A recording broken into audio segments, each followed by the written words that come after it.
6:37 a.m. and your alarm jolts you awake. You don't realize it yet, but this is just the start of a trap. You tell yourself you are doing fine, $75,000 a year. Rent paid on time, coffee machine, hissing, life orderly. But the moment you open your banking app, your freedom quietly slips away. The alarm rings again, and you grab your phone like a robot, ready to face the day with meetings, emails, reminders, and deadlines. Every step feels like a replay of yesterday's script, a script carefully woven from your paycheck into a cage. It doesn't shout or bang, it even feels comforting. But the moment you start getting used to this stability, you have fallen into the real trap. You think you're safe, but you've just been gently tamed by the system. A paycheck is strong enough to erase urgency, but often not enough to create real autonomy. That middle ground is where decades quietly disappear. You're not poor enough to rebel, not rich enough to relax. You are just comfortably stuck in repeat mode. The thing people brag about most is often what they should fear most. Stability, predictability, money arriving like clockwork every 2 weeks. We're taught to chase this life, to define ourselves by being reliable. But predictability changes your behavior before it touches your bank balance. It just quietly softens your vigilance.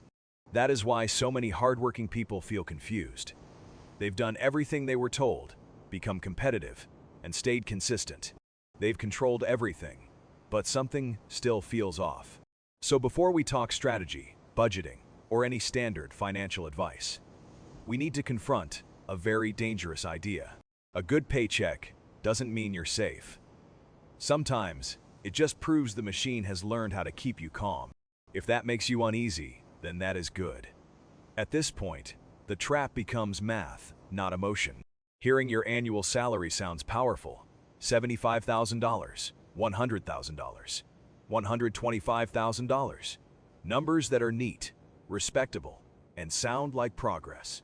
But that is the first illusion. You measure effort in annual income, but experience survival in harsher units. Taxes, health insurance, and other deductions quietly shrink that number. Smaller than your brain imagined, shrinking bit by bit. Take the emotional illusion. $75,000 feels like capability. $100,000 feels like success. $125,000 feels like freedom. But those are all pre-tax numbers. Before the system takes its share, before obligations take theirs, before daily life starts consuming it.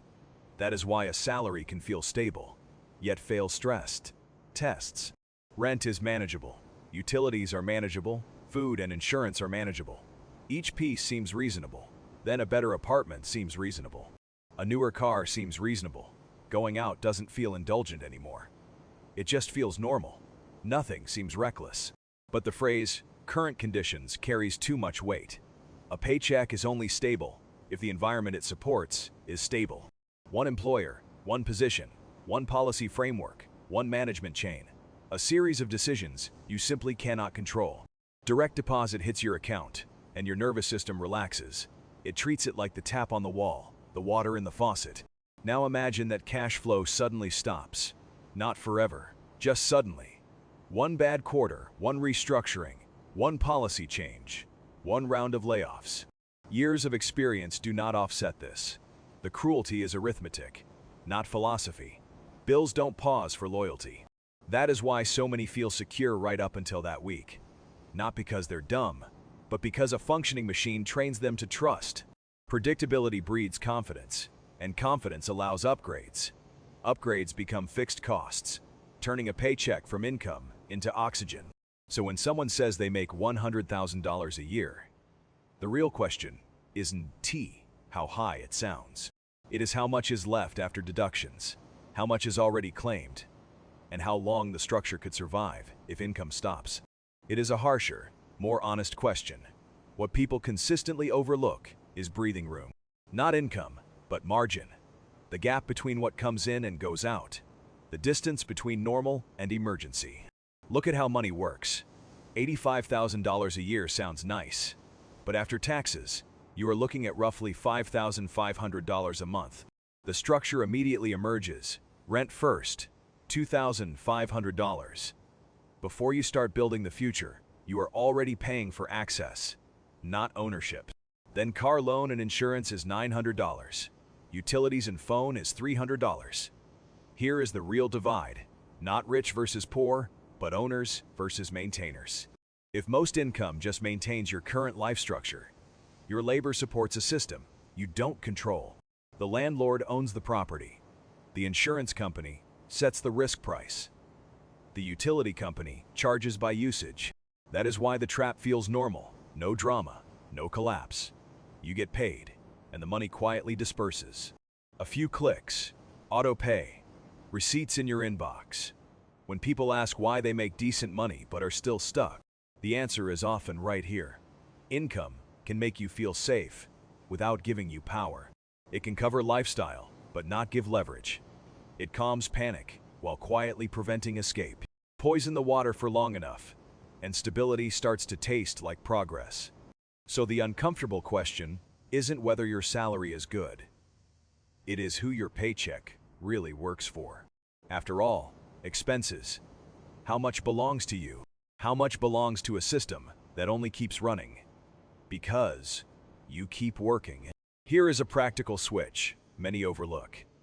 The next time your paycheck hits, don't improve anything in the first 24 hours.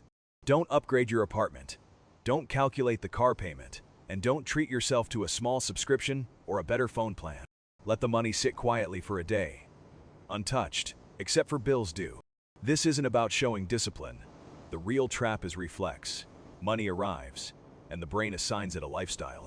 A bit more comfort, convenience, and less friction. Each choice seems harmless, but wealth is rarely destroyed by one mistake. It is quietly weakened by countless automatic approvals. So make the alternative boring. Move a fixed amount into savings before emotional spending, not what is left at the month's end. That phrase buries more financial progress than low income ever could. Pick a number, automate the transfer, a buffer account, an investment account. Give the transfer a simple purpose, buy breathing space. Start with 3 to 6 months of expenses, because panic is expensive. Panic forces you to accept bad jobs, bad deals, and bad timing. Panic destroys negotiation. When you're one paycheck away from trouble, the paycheck decides your choices, but with breathing room, your posture changes. Set another rule. Every time income rises, freeze your lifestyle for a month. Don't upgrade the apartment. Don't swap the car. Don't disguise celebratory spending as maturity. Let the raise flow through your account without changing fixed costs. Feel it. It will be uncomfortable, like holding yourself back. Good. This isn't thrilling advice, but that is why it works. Financial traps come from the everyday. Escape must come from the everyday.